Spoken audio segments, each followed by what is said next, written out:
بسم اللہ الرحمن الرحیم۔ السلام علیکم۔ کہتے ہیں کہ بیٹی گھر میں رحمت بن کر آتی ہے۔ دیکھا گیا ہے کہ باپ اکثر اس رحمت سے منہ پھیر لیتے ہیں یا باہوں میں سمیٹ لیتے ہیں۔ میرے 3 بیٹے تھے، بیٹی نہ تھی۔ بڑی چاہ تھی کہ بیٹی کی ماں بنوں۔ جب کبھی بچیوں کو گڑیوں کی طرح سجا دیکھتی، رنگ برنگی فراقوں میں ملبوس تتلیوں کی مانند اڑتا دیکھتی، جی چاہتا ان تتلیوں کو باہوں میں بھر لوں اور خوب پیار کروں۔ مائیں تو بیٹیوں کی چاہ کرتی ہیں، مجھے بھی بیٹی کی چاہ تھی۔ نہیں جانتی تھی یہی بیٹی میری خوشیوں کے اختتام کا سبب بنے گی۔ میں خود بچپن میں اپنے والدین کی لاڈلی تھی۔ وہ میرے لاڈ اٹھاتے نہیں تھکتے تھے۔ یہی وجہ تھی کہ لاپرواہ اور لاابالی ہو گئی۔ چاند میرے ماموں کا بیٹا تھا۔ وہ اکثر بھائی سے ملنے گھر آیا کرتا تھا۔ سجاد کا کلاس فیلو تھا، لیکن میرے دل کا راجہ بن گیا۔ میٹرک میں تھی جب اسے خوابوں میں بسایا۔ وہ بھی میری نظروں کے التفات کو پہچانتا تھا۔ دل سے تو میری جانب مائل تھا، مگر ظاہر نہیں کرتا تھا۔ سجاد بھائی کی دوستی اور ابو کی سخت مزاجی کی وجہ سے ابو امی کے خاندان والوں کو پسند نہیں کرتے تھے۔ سجاد کا ہمارے گھر آنا بھی ان کو گوارا نہ تھا، لیکن بیٹے کی خاطر چپ تھے کہ سجاد کی اس سے دوستی تھی۔ جب میری شادی کا مسئلہ چھڑا، امی سے کہا کہ مجھے چاند سے شادی کرنی ہے، آپ ابو سے بات کریں، کیونکہ چاند کی بھی یہی خواہش ہے۔ امی نے سمجھایا، بیٹی تمہارے والد اس رشتے پر ہرگز نہ مانیں گے۔ اگر میں نے یہ بات منہ سے نکالی، وہ چاند کا نہ صرف گھر میں آنا بند کر دیں گے، بلکہ اس کے کھلے عام بے عزتی کر دیں گے۔ یہ بات ذہن سے محو کر دو، تمہاری شادی وہاں ہوگی جہاں تمہارا باپ چاہے گا۔ جانتی تھی ماں سچ کہہ رہی ہے۔ یہ بھی جانتی تھی کہ والد صاحب میری شادی اپنے رشتہ داروں میں کرنے کا تہیہ کر چکے ہیں۔ بالآخر وہی ہوا۔ روتی سے سکتی رہ گئی۔ چاند کے دل پر بھی قیامت بیت گئی۔ والد صاحب نے بغیر مجھ سے پوچھے اپنے بھائی کے بیٹے ارباز سے بیاہ کر دیا۔ میں ایک بیٹی تھی، ایک مشرقی لڑکی، فرمانبردار، دخترِ نیک اختر۔ اپنے خاندان میں میرا رول تھا کہ خاموشی سے بزرگوں کے فیصلے کے سامنے سر جھکا دوں۔ مجھے اپنی زندگی کے سب سے بڑے فیصلے کے بارے میں کوئی بات کرنے کا حق نہ تھا، اعتراض کرنے کی جرأت نہ تھی۔ مجھ کو کبھی بھی یہ حق نہیں دیا گیا تھا۔ سہاگ رات جب میرے تایا زاد نے گھونگھٹ اٹھایا، دل رو رہا تھا اور میں ضبط کیے بیٹھی تھی۔ وہ میرے دل کی کیفیت سے قطعی لا علم تھے۔ اداس چہرہ دیکھ کر پوچھا، زمانی بیگم، کیا تم مجھ سے شادی کرنے پر خوش نہیں ہو؟ کیا جواب دیتی؟ اس وقت سچ بولنے سے زہر کا پیالہ پی لینا بہتر تھا۔ میں نے کہا، میکے سے وداعی کا دکھ ہر لڑکی کو ہوتا ہے، لیکن آپ سے شادی میرے لیے خوشی کی نوید ہے۔ وہ مطمئن ہو گئے۔ آنسو دل کی اتھاہ گہرائیوں میں چھپا کر میں نے ان کی خوشی کی خاطر مسکرا دی، مگر یہ کوئی نہیں جان سکتا تھا کہ جب دل رو رہا ہو، آنسوؤں کو چھپا کر مسکرانا کتنی بڑی آزمائش ہوتی ہے۔ والدین کو جو بیٹیاں دکھ دیں، ان سے تو اچھا ہے کہ وہ پیدا ہی نہ ہوں، یا پھر پیدا ہوتے ہی مر جائیں۔ میں اب ہر ایک کو یہی کہتی تھی۔ در حقیقت میرے اس بیان میں میرا وہ درد بولتا تھا جو روئے روئے میں بس گیا تھا، اور اب مجھ کو اس درد کے ساتھ جینا تھا۔ زندگی کا سب سے بڑا سمجھوتا کرنا تھا، خود کو بھلا دینا تھا، چاند کو بھی بھلانا تھا، اور چاند کو تو بھلانا ناگزیر تھا۔ وقت کی راہ میرے جلتے ارمانوں پر گرتی رہی۔ میں نے خود فریبی میں جینا سیکھ لیا، سجاد کے ساتھ خوش رہنے لگی اور سسرال والوں سے گھل مل گئی۔ خاطر داریوں میں کوئی کسر نہ چھوڑتی، اور اپنے شوہر کو مزاجِ خدا سمجھ کر ان کے پیروں کی خاک ہو رہی تھی۔ ارباز نے بھی میری قربانیوں کی قدر کی، مجھ سے پیار کیا، سر آنکھوں پر بٹھاتے۔ وہ میری اتنی قدر کرتے تھے کہ کبھی چاند کے بارے میں سوچتی بھی تو شرم آ جاتی کہ اتنے اچھے شوہر کو خیالوں میں دھوکہ دینا بھی گناہ کے مترادف تھا۔ چاند نے کیسے صبر کیا ہوگا، کیوں کر مجھے بھلایا ہوگا، بھلا بھی سکا یا نہیں مجھے نہیں معلوم، لیکن ایک خاندان تھا، شادیوں میں آمنا سامنا ہو جاتا تھا، تب اس کی اتری صورت دیکھ کر دل میں کسک جاگ اٹھتی تھی۔ چہرہ تو دل کا آئینہ ہوتا ہے۔ اس کا چہرہ میرے بچھڑ جانے کے عالم میں ایسا ہو گیا تھا جیسے جمع ہوا آنسو، جیسے کسی نے زندہ لبوں سے روح کشیدہ کر لی ہو۔ وہ زندہ کب لگتا تھا؟ یوں لگتا تھا جیسے کوئی مرا ہوا شخص زندہ لوگوں میں چل پھر رہا ہو۔ میں چاند کے جذبات کو اچھی طرح سمجھتی تھی۔ اس کی دلی حالت سے بخوبی واقف تھی، لیکن کبھی بھی اس کی طرف التفات نہ کیا، چٹکتی نگاہ سے بھی نہ دیکھا کہ کہیں وہ غلط فہمی کا شکار نہ ہو جائے۔ ایسا نہ ہو کہ اس کا سویا ہوا دل جاگ اٹھے اور خوابیدہ طوفان ہم کو کسی تباہی کے کنارے تک لے جائے۔ عورت جب ماں بن جاتی ہے تو وہ دلیر بھی ہو جاتی ہے، لیکن بہت بزدل بھی۔ اب میں 3 بچوں کی ماں بن چکی تھی۔ ممتا نے مجھے میرے ماضی کی یادوں سے دور لا پھینکا تھا۔ اب میں تھی اور میرے پیارے پیارے بچے، ان کی محبت اور پرورش میں گم ہو گئی تھی۔ چاند اور اس کی یاد میرے حافظے کی گٹھاؤں میں تحلیل ہو چکی تھی۔ 3 بیٹوں کے بعد بھی میرے شوہر کی یہی آرزو تھی کہ ایک اور بیٹا ہو اور ہم 4 سپوتوں کے ماں باپ بن جائیں، لیکن اب بچے پالنے کے کٹھن مراحل سے گزرتے ہوئے میں گھلنے لگی تھی۔ چاہتی تھی کہ ایک بیٹی ہو جائے بس، 4 بچے ہم کو بہت ہیں۔ اللہ تعالیٰ سے یہی گزارش کرتی تھی کہ اس بار بیٹی دینا، مجھے حسرت نہ رہے کہ میری کوئی بہن نہیں ہے تو بیٹی بھی نہیں ہے۔ سچ ہے کہ ایک بہن ضرور ہونی چاہیے اور کوئی ماں بیٹی کے بغیر مکمل نہیں ہوتی۔ میں نے بھی بڑی دعاؤں سے ندا کو پایا، اپنے رب سے گڑ گڑاتی تھی کہ اس بار میری گود میں وہ رحمت ڈالنا جس کو قرۃ العین اور آنکھوں کی ٹھنڈک کہا جاتا ہے۔ مجھے اللہ تعالیٰ نے قرۃ العین عطا کر دی۔ میں نے اس کا نام یہی رکھا، مگر سجاد کہتے ہیں کہ بلانے میں یہ ایک مشکل سا نام ہے، ہم بیٹی کو ندا کہہ کر پکاریں گے۔ قرۃ العین جب بڑی ہوئی تو اس کا نام ندا پڑ گیا۔ اب میں بھی اسے ندا بلاتی تھی۔ وہ میرے دل کی ہی نہیں آنکھوں کی بھی ٹھنڈک تھی، اسے دیکھ دیکھ کر جیتی تھی۔ بیٹوں کی محبت بھی اس کے سامنے ماند پڑ گئی تھی۔ اس گڑیا کو ہر دم سجا کر رکھتی، اس کے لیے خوبصورت فراک بناتی، گڑیوں کے انبار لگا دیے تاکہ وہ ان سے کھیلے اور مسرور رہے۔ وقت کے ساتھ ندا بڑی ہوتی گئی، اس کا رنگ روپ نکھرتا گیا۔ وہ میری ہم شکل تھی، مجھے اس میں اپنا عکس دکھائی دیتا تھا، لیکن وہ مجھ سے زیادہ خوبصورت تھی۔ میری جوانی کی تصویر تھی وہ۔ ندا ان دنوں 9ویں کلاس میں تھی جب میرے ماموں کے گھر سے ان کی بیٹی کی شادی کا بلاوا آیا۔ اس بار ماموں اور ممانی خود میرے شوہر کے پاس آئے اور اصرار کیا کہ ہم ان کی بیٹی ماہ جبیں کی شادی میں ضرور شامل ہوں۔ میں نے لاکھ عذر کیے کہ وہ نہیں مانے۔ تب سجاد نے کہا، ایسی ضد اچھی نہیں، آخر وہ تمہارے ماموں ہیں، بزرگی میں تم کو مدعو کرنے آئے ہیں، ان کی خوشی میں شریک ہونے میں کیا حرج ہے۔ سجاد کے اصرار پر میں انکار کیسے کرتی۔ ہم اجمین کی شادی میں چلے گئے، حالانکہ شادی کے بعد میں کبھی ماموں کے گھر نہ گئی تھی۔ بعد میں مجھے شادی میں شرکت پر کوئی اعتراض نہ تھا، معاملہ تو دل کا تھا۔ یہ چاند کا گھر تھا اور اس کی سب سے چھوٹی بہن کی شادی تھی۔ میں چاند کے گھر نہیں جانا چاہتی تھی، اس کا سامنا نہیں کرنا چاہتی تھی۔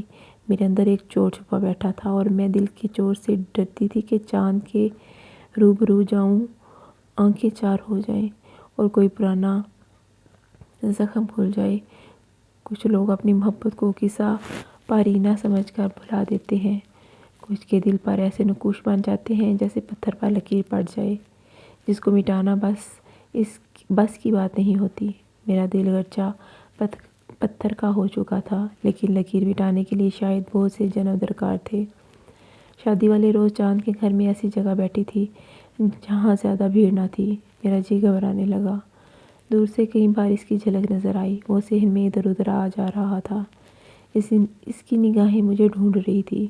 اچانک وہ میرے سامنے آ کر بیٹھ گیا، کہنے لگا، سلام کرنے میں تو کوئی حرج نہیں، سلام کا مطلب جانتی ہو، یعنی تم پر سلامتی ہو اور تم پر بھی۔ میں نے جواب دیا۔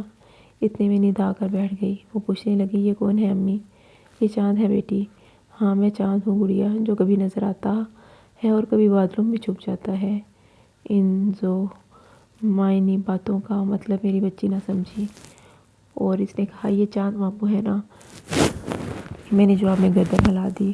وہ اٹھ کر چلی گئی، مگر چاند نے جانے کا نام نہ لیا۔ میں گھبرانے لگی، کہا، چاند اب تم جاؤ یہاں سے۔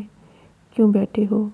15 برس بعد تم کو دیکھا ہے، کتنا انتظار کیا تمہاری ایک جھلک دیکھنے کا، ابھی سے جانے کا کہتی ہو۔ میں کام گئی۔ چاند، خدا را ایسی باتیں نہ کرو، بھلا وہ سارا فسانہ جو ماضی کے اوراق میں کہیں گم ہو چکا ہے وہ کم نہیں ہوا ہے؟ میں نے اس کتاب کو اپنے سینے میں لگا رکھا ہے، جانتی ہو اتنے برس کا کشٹ میں نے کیسے کاٹا، ہر لمحہ مر مر کر جیا ہوں اور جی جی کر مرتا رہا ہوں۔ مجھے غور سے دیکھو، اب بھی کیا میں تم کو زندوں میں نظر آ رہا ہوں؟ تم زندوں میں نہیں ہو، میں زندان میں سانس لے رہی ہوں۔ اس لیے کہتی ہوں کہ بیتی باتیں بھول جاؤ، ہم جیسے ہیں جہاں ہیں خدا کی مرضی سے ہیں، ہم ایسے ہی ٹھیک ہیں، اور یہ مزید برباد ہونے سے اچھا ہے تم ٹھیک ہو جاؤ۔ ٹھیک ہو تو تم جانو، مگر میں تو ٹھیک نہیں ہوں۔ دیکھو میں نے ابھی تک تمہاری یاد میں شادی نہیں کی، اگر ٹھیک ہو جاتا تو گھر نہ بسا لیتا۔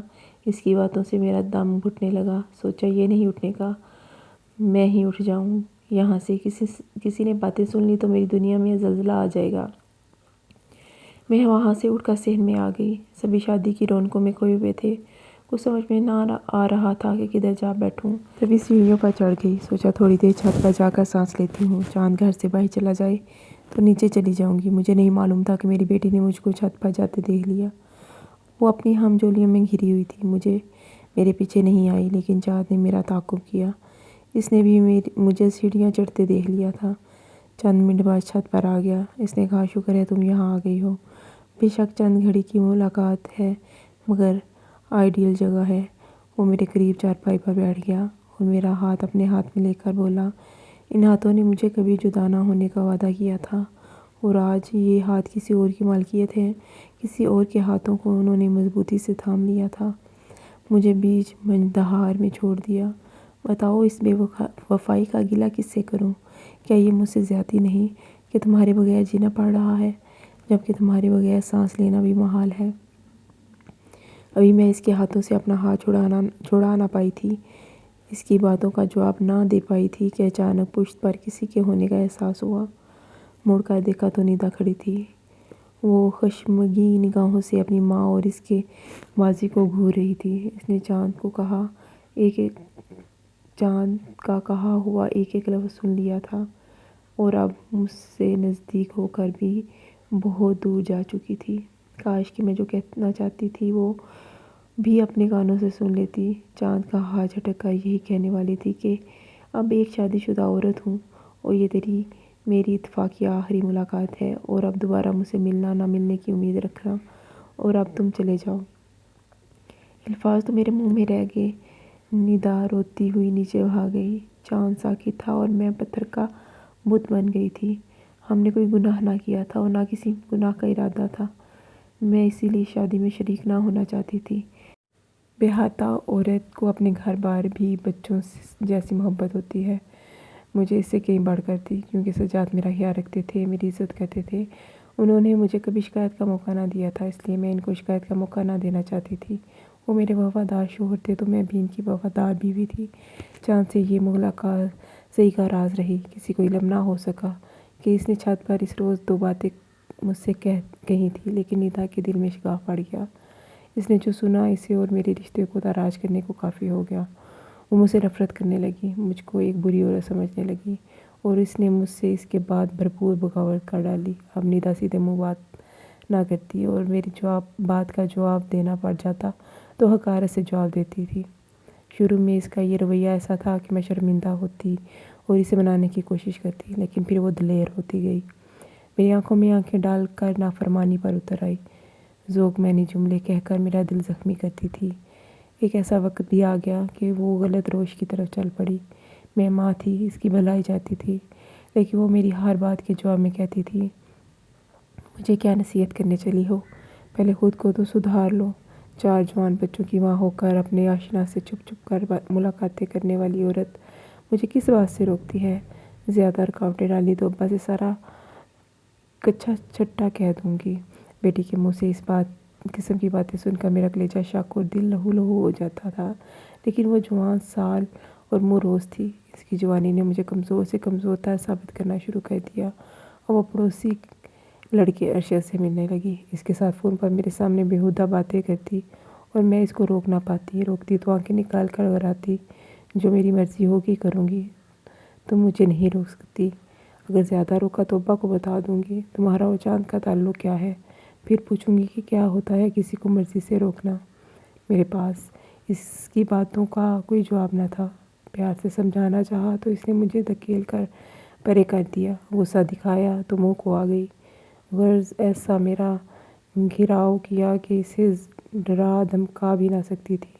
وہ کہتی، ابا سے ہی نہیں تیرے تینوں بھائیوں سے بھی تیری ماضی کا افسانہ کہہ دوں گی، ابا اور بھائی سبھی تم سے نفرت کریں گے، مجھ کو عزت سے پکارنے والی، مجھ سے بہلانا محبت کرنے والی، میری کوکھ سے جنم لینے والی میری لگتے جگر بیٹی نے مجھے حقارت سے دھتکار کر بے بس کر دیا۔ خود میری نظروں میں دو کوڑی کا کر ڈالا، حالانکہ میں نے شادی سے قبل صرف چاند کو پسند کیا تھا۔ میرے اس کے ساتھ کسی قسم کے غلط مراسم نہ تھے، اور شادی کے بعد تو اس روز کے سوا کبھی بات بھی نہ کی تھی۔ خدا کی مرضی، یہ ذلت میری بیٹی کے ہاتھوں سے لکھی تھی۔ اس نے مجھے خوب بلیک میل کیا، اور میں اس ڈر سے بلیک میل ہوتی رہی کہ کہیں وہ منہ پھٹ اپنے باپ اور بھائیوں سے یہ نہ کہہ دے کہ میں چاند سے ملی اور میرا اس سے ماضی میں کوئی واسطہ تھا۔ اے کاش میں جرأت کر کے اپنی بچی کو غلط روش پر چلنے سے روک پاتی۔ ایسا نہ ہو سکا، اور رات کو دیوار پر لانگ کر راشد کے گھر کود جاتی تھی۔ دونوں شب بھر ساتھ رہتے۔ یوں نیدا نے انتقامی کارروائی سے اپنا ایسا بڑا نقصان کر ڈالا کہ ہم رسوائی کے دہانے پر آ کھڑے ہوئے۔ ہماری اس تو ناموس سبھی کچھ داؤ پر لگ گیا۔ راشد تو گھر سے بھاگ گیا، اور میں نیدا کو لے کر لیڈی ڈاکٹروں کی منتوں میں لگی۔ آخر کسی ایک کو ترس آ گیا، اور اس نے میرے خاندان کی عزت بچا لی۔ نیدا کو شادی سے قبل ماں بن جانے کی ذلت سے نجات دلوائی، مگر اس کی بھاری قیمت چکانی پڑی کہ اس کے بعد وہ مرتے مرتے بچی۔ اتنے بڑے تجربے کے بعد اسے عقل آ گئی کہ اس نے جو منہ روزی دکھائی، خود اپنے پاؤں پر کلہاڑی ماری۔ اس نے میرے ساتھ برا کرنے کی بجائے خود اپنے ساتھ برا کیا۔ مجھ سے بدلہ نہیں لیا تھا، خود کو بدلے کی آگ میں جھونک دیا تھا۔ اس موقع کے 1 سال بعد سجاد نے اس کی شادی اپنے ایک دوست کے بیٹے سے کر دی۔ جو راز تھا وہ تو راز ہی رہا، کیونکہ اللہ تعالیٰ کو ہماری عزت بچانی مقصود تھی۔ اس نے نیدا کی خدا کا پردہ رکھ لیا تھا۔ اچھا شوہر ملا، اچھے سسرال ملے، مگر وہ اولاد کی خوشی نہ دیکھ سکی۔ اس میں کوئی ایسا نقص ہوگا کہ پھر ماں بننے کی صلاحیت سے محروم ہو گئی۔ شوہر و سسرا نے 10 برس انتظار کیا۔ بالآخر میرے داماد نے میرے پاؤں پر ہاتھ رکھ کر دوسری شادی کی اجازت مانگی۔ میں تو خاموش تھی۔ نیدا نے کہا، امی جان، انہیں اجازت دے دیجیے، میں آپ سے خفا نہیں ہوں۔ میں تو بد نصیب ہوں، چاہتی ہوں کہ یہ اولاد کی خوشی دیکھ لیں۔ ان کی خوشی میں ہی اب میری خوشی ہے۔ نیدا کے خاوند نے شادی کر لی اور دوسری بیوی سے اولاد ہو گئی۔ آج نیدا اپنے کیے پر پچھتاتی ہے۔ اب وہ سمجھدار ہو گئی ہے۔ کہتی ہے، اماں مجھے معاف کر دو۔ اس وقت مجھ میں عقل کی کمی تھی، آپ کا بہت دل دکھایا، اسی باعث بے اولاد و نامراد ہوں۔ آپ نے بیٹی مانگی تھی کہ راحت ملے گی، اور میں آپ کے لیے راحت کی بجائے کلفت کا سامان بن گئی۔ وہ جب آتی ہے رو کر گلے لگ جاتی ہے، ہر بار کہتی ہے، میری بچی، میں نے تجھے دل سے معاف کر دیا۔ مگر اسے یقین نہیں آتا۔ اس کا ایک ہی جواب ہے، اگر آپ نے دل سے معاف کر دیا تو پھر مجھے ابھی تک دلی سکون کیوں نہیں ملا ہے؟ جس دن سکون مل جائے گا یہی سمجھوں گی کہ آپ نے مجھے معاف کر دیا ہے۔ میں خدا سے یہی دعا کرتی ہوں کہ اے اللہ، میری بچی نے نادانی میں میرا دل دکھایا تھا، تو غفار الرحیم ہے، تو بھی اس کو معاف کر دے تاکہ اس کے دل کو سکون آ جائے۔ جب تک نیدا بے سکون رہے گی میں بھی بے سکون رہوں گی۔ اولاد کی بے سکونی والدین کو بے چین رکھتی ہے۔ خدا کرے میری بچی کو عمر بھر کا چین اور میرا سکھ بھی مل جائے، تب میں سکون سے مر سکوں گی۔